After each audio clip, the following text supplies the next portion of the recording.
Por supuesto, muy contentos de ver, hacía tiempo que no veía a mi hermano Peter. Bienvenido, cuántos le decimos que estamos felices de verlo. También a mi hermano Víctor, cuántos le decimos que estamos contentos. A mi hermana Rosa, por supuesto, ella es parte de la familia de esta iglesia. Y Rosy y Mario, ya hace mucho también son parte de esta familia de iglesia, como cada uno de ustedes. Hermana María, también me da gusto verla, creo que hace un tiempo que no nos veíamos.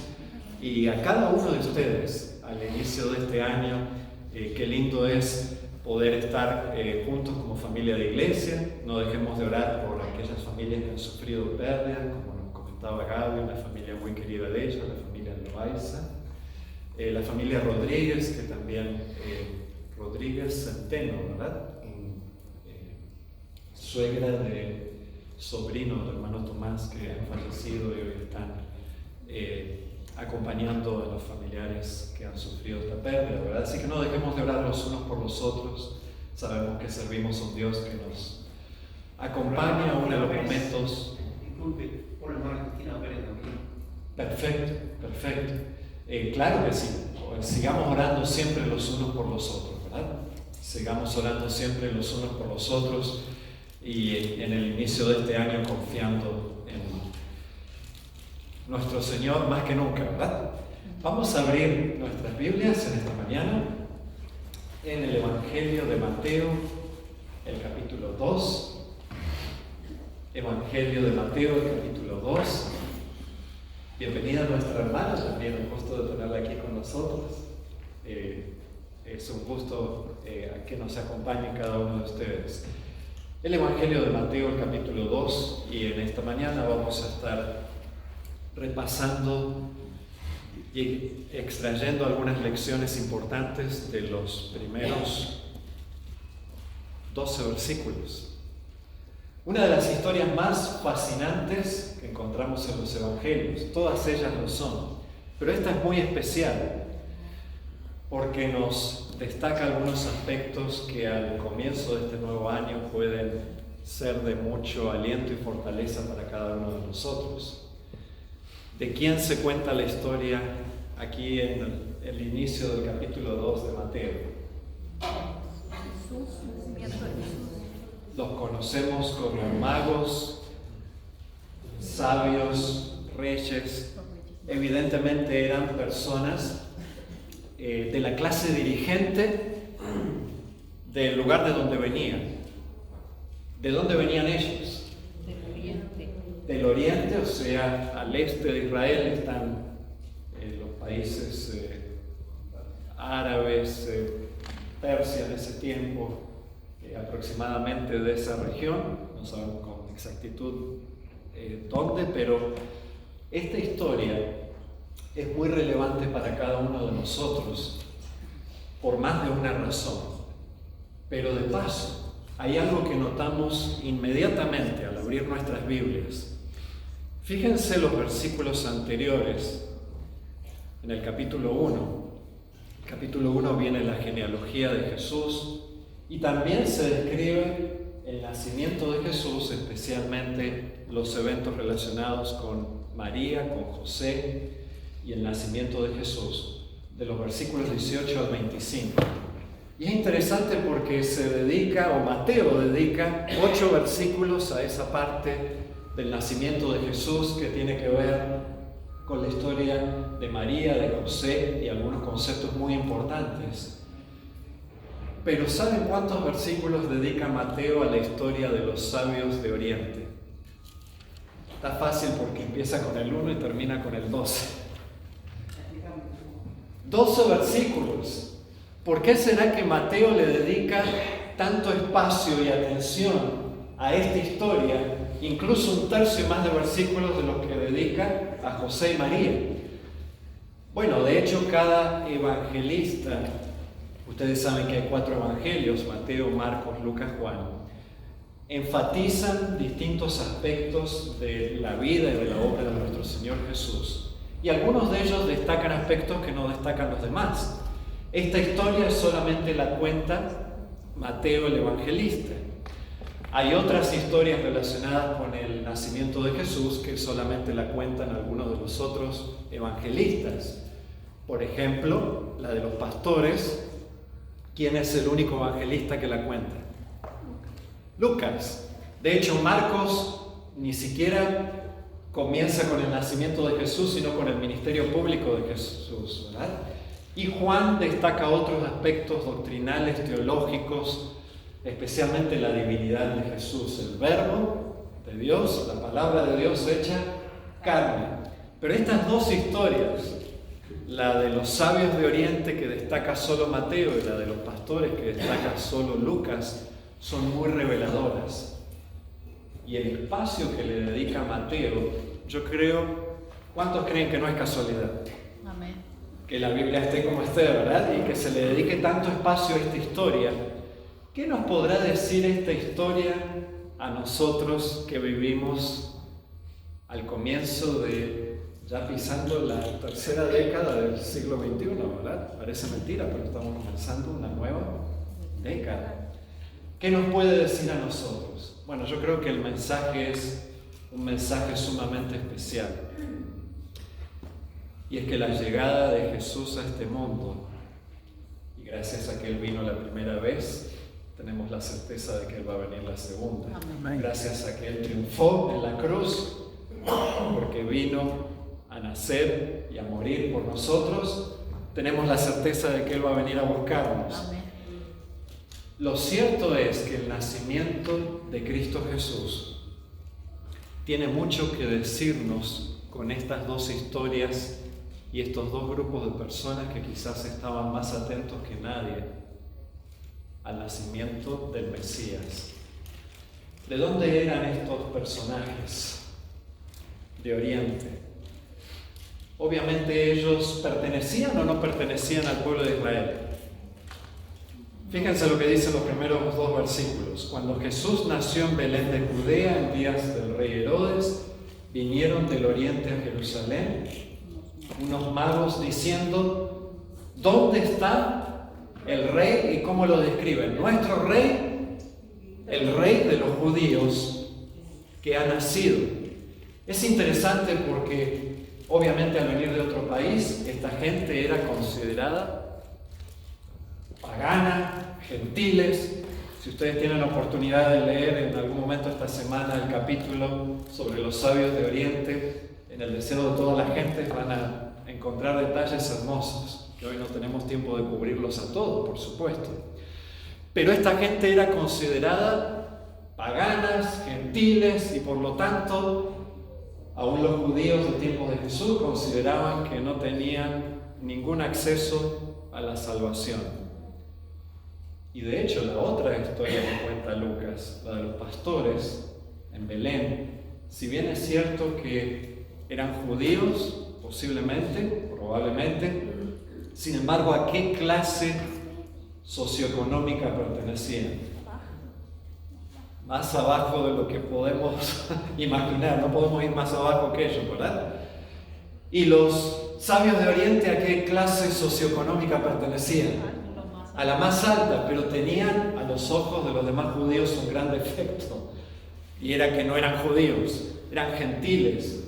Si bien dice el deseo de toda la gente que no eran idólatras, eran considerados paganos, gentiles, incircuncisos, que no tenían ningún acceso a la salvación.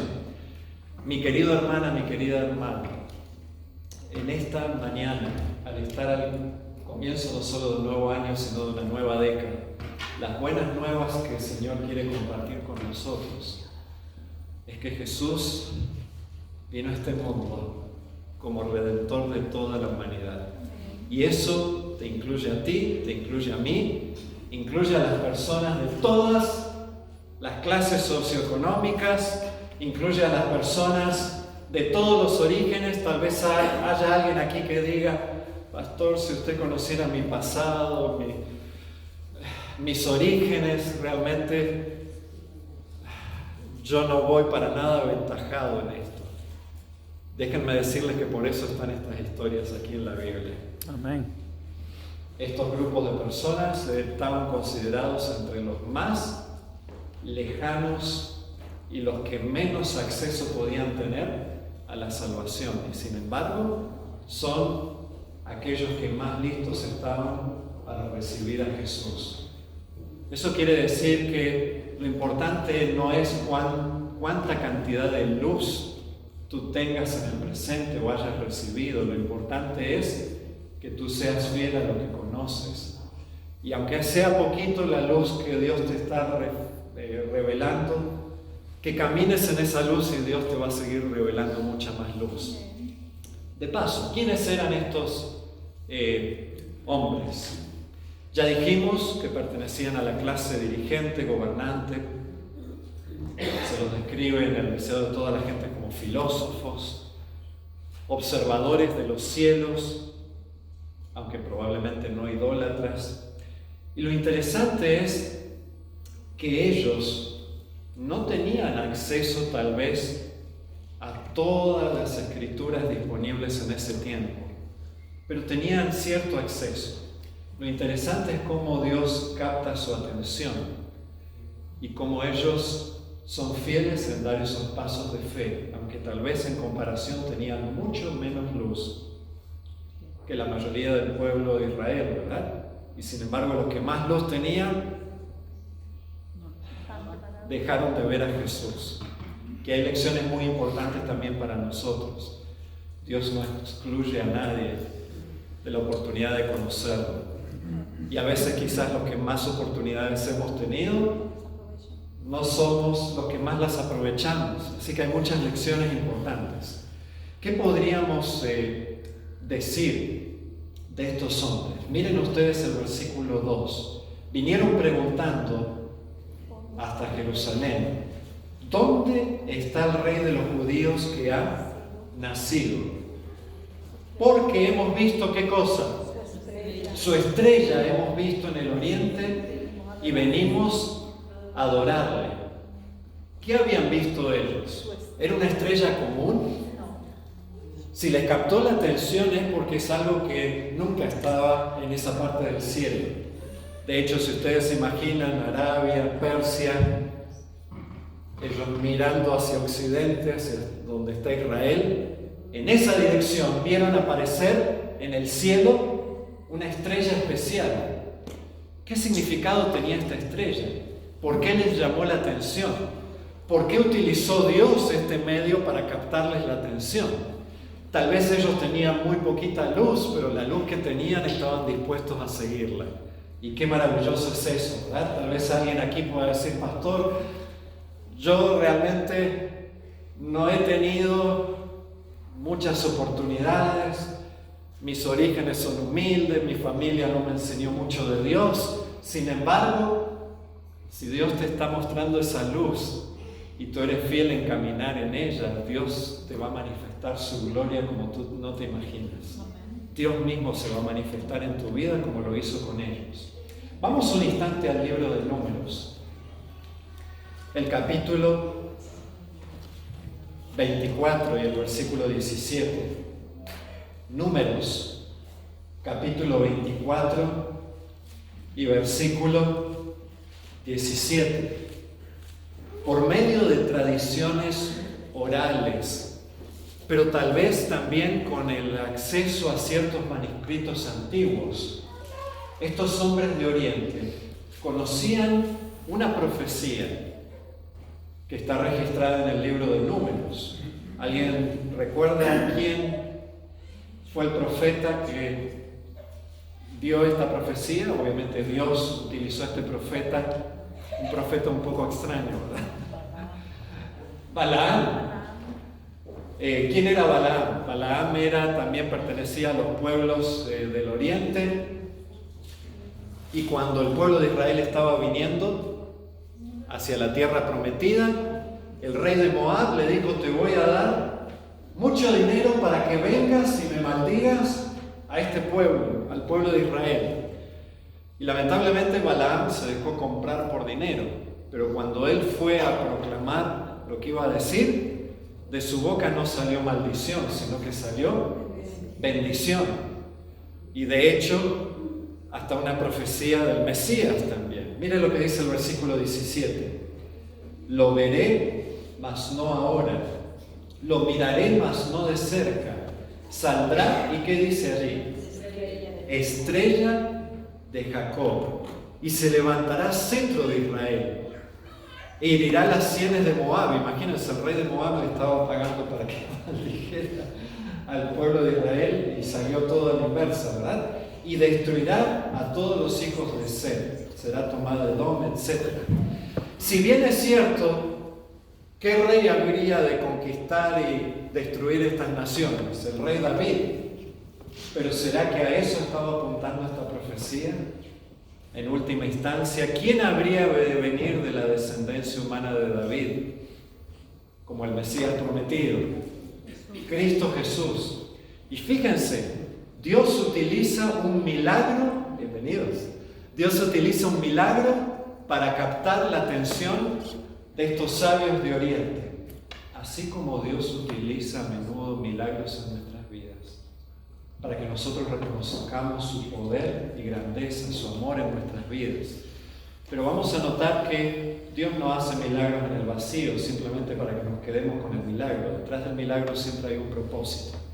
Y lo vamos a ver en esta historia. ¿A qué y a quién quiere llevarnos el Señor por medio de estos milagros? Bueno, ellos conocían, por medio de tradiciones, tal vez tenían acceso a ciertas profecías antiguas.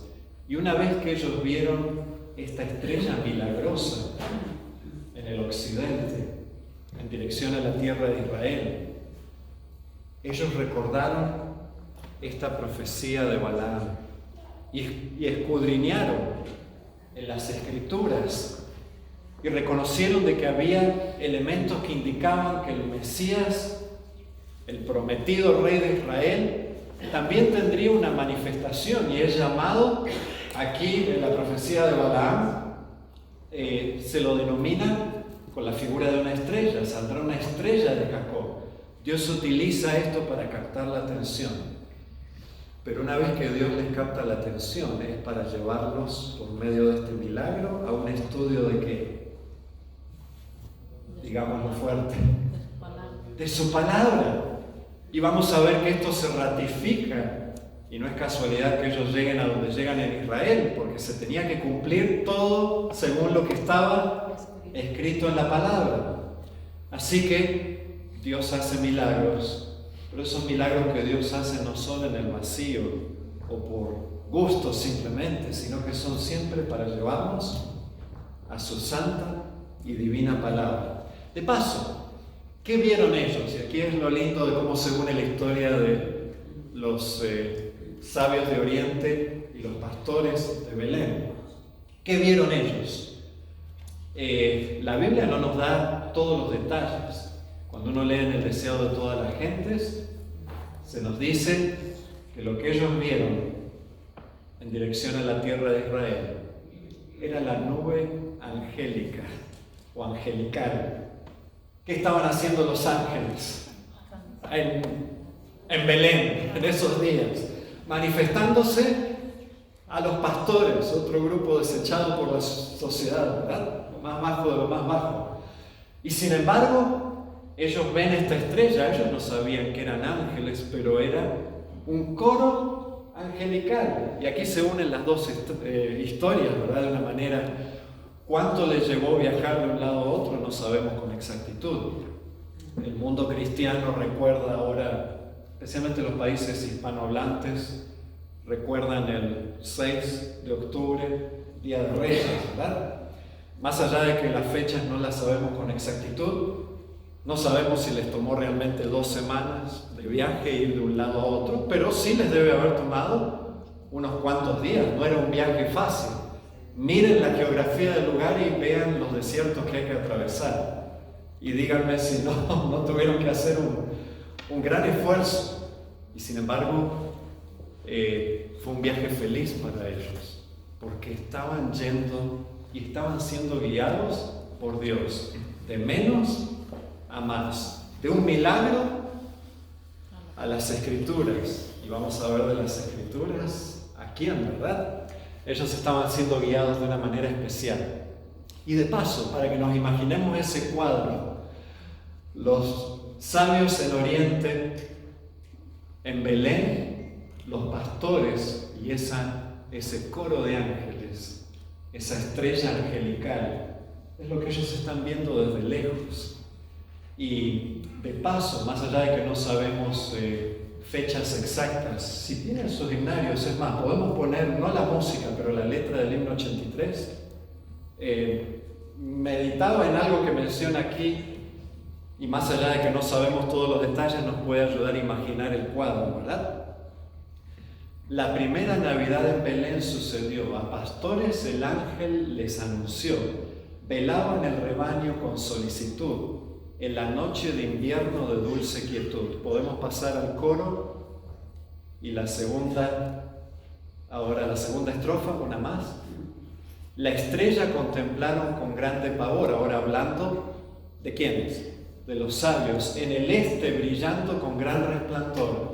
Día y noche alumbró esa luz celestial, anunciando las nuevas de gozo eternal. Más allá de que hay cosas que no sabemos con exactitud, de fechas, la primera estrofa menciona una estación del año. ¿Y cuál es esa estación del año? Se ha puesto muy de moda hoy en día decir, sería imposible que Jesús hubiera nacido en el invierno, porque los pastores estaban afuera, etcétera, etcétera. Dios me dio la oportunidad este año de visitar las tierras bíblicas y es algo interesante. Esto es mi apreciación después de haberlo visto con mis propios ojos, que puede haber sido fines del otoño, principios del invierno, puede haber sido por varias razones. Una de ellas es, a mí me tocó ir en el mes de agosto.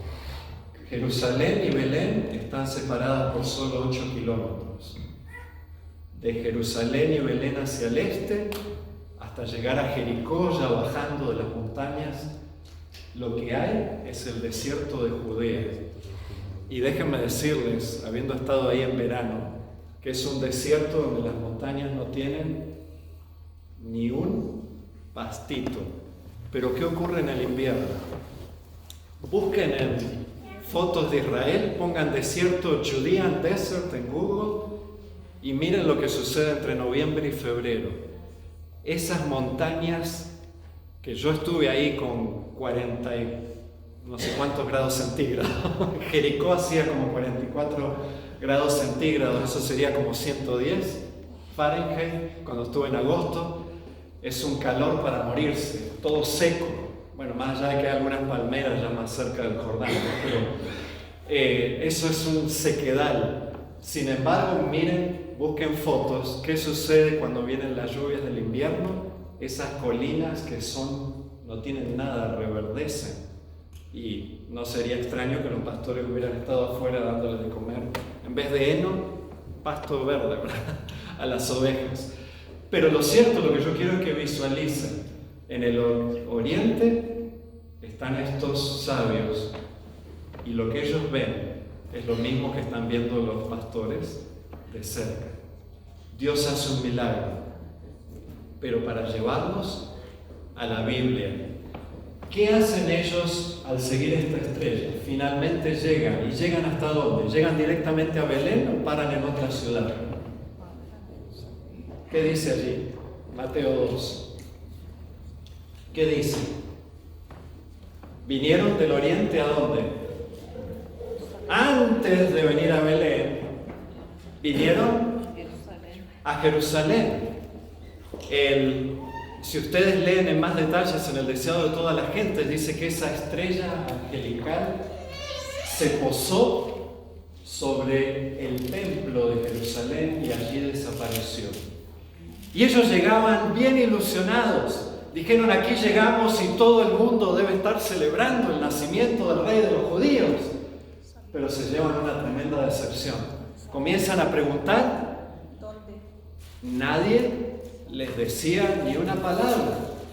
Y de tanto preguntar y preguntar, les llega a oídos al rey Herodes, que evidentemente no estaba muy interesado en tener ninguna competencia de ningún otro rey, y le llega a oídos de él y los manda a llamar.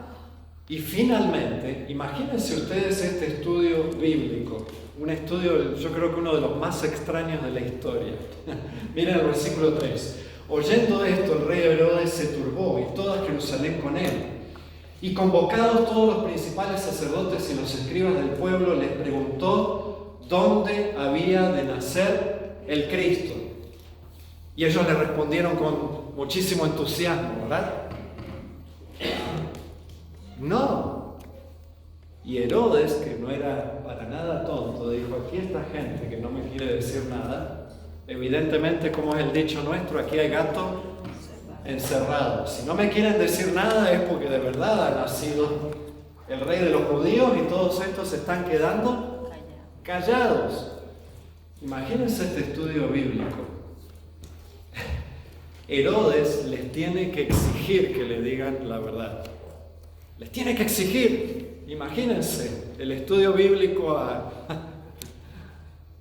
orden de Herodes, ¿verdad? Por decreto. Díganme la verdad. Y entonces ellos le dijeron lo que dice la Biblia: en Belén de Judea, porque así está escrito por el profeta: y tú, Belén, de la tierra de Judá, no eres la más pequeña entre los príncipes de Judá, porque de ti saldrá un guiador que apacentará a mi pueblo Israel. ¿Estaba en lo cierto esto? Por supuesto. Pero miren lo que tuvo que hacer Dios para que fuera dado testimonio en Jerusalén, conforme a las Escrituras. Aquí lo tenemos, la confirmación. Dios hace un milagro para los sabios de Oriente para captarles la atención. Pero este milagro es para llevarlos, ya estando en tierra de ellos, a que analicen alguna de esas tradiciones, escrituras y profecías que ellos habían repetido de boca en boca y algunas que todavía estaban por escrito, pero aquí está la confirmación de que ellos pudieran confirmarlo en la misma palabra de Dios y así recibir la guía y la dirección que ellos necesitaban para hacer todavía el descubrimiento más importante de todos, de un milagro, la estrella, a las Escrituras, la Santa Biblia, y a quién debían encontrar ellos en la Santa Palabra de Dios. Dios se revela de muchas maneras, pero Él se revela de la manera más clara en su santa y divina palabra. Por supuesto, Dios se reveló de una manera clarísima al hacerse carne y al venir en Cristo Jesús aquí. Pero todo lo que Jesús hacía y decía era respaldado por un escrito está. ¿A quién debían todavía llegar ellos? Guiados primero por un milagro. Ese milagro los lleva a una confirmación y a un estudio y escudriñamiento de la Biblia. ¿Y a quién debía llevarlos ahora el estudio de la Biblia? ¿A quién? Digámoslo fuerte. A Jesús. Los milagros y la Biblia existen